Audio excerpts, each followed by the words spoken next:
Well, we've been raising this issue of supporting PYD, YPG by the Americans in the name of fighting ISIS or Daesh for months now, in fact, for almost years. And we haven't really received any convincing answers or positive results from either the American side or from other countries in the region. The reason we had to take this action is precisely because of our national security along our border. There have been a number of attacks, in fact, in total over the last year or so, 700 attacks from this Afrin region controlled by PYD, YPG.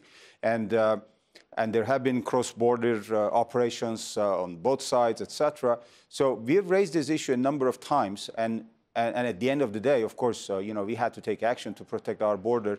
And as you know, PYD and YPG is PKK's Syria branch. And PKK is listed as a terrorist organization in both Europe and the United States.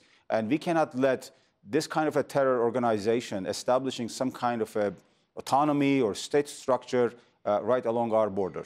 So the acronyms you're talking about refer to the names of these Kurdish groups, some of which are backed by the United States.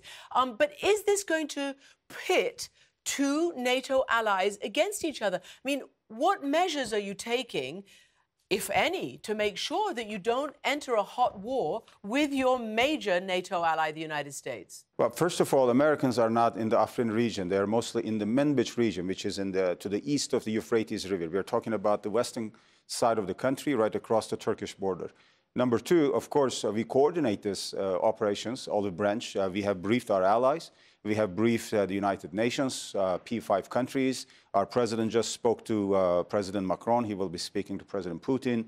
He will also be speaking to President Trump tomorrow. And we've been doing this around the diplomatic circles to make sure that everybody understands what we are doing. So we are being transparent with this because our national security is at stake. Let me also underline that, Kристиан, this is not an operation against the Kurds of Afrin or Syria. This is an operation against a terrorist network that claims to represent the Kurds, but that's just far from the truth because there are thousands of Kurds who do not subscribe to PKK's or PYD's Marxist-Leninist ideology. Okay. And you have one of the greatest ironies in modern history where American government has chosen a Marxist-Leninist organization as its ally in Syria.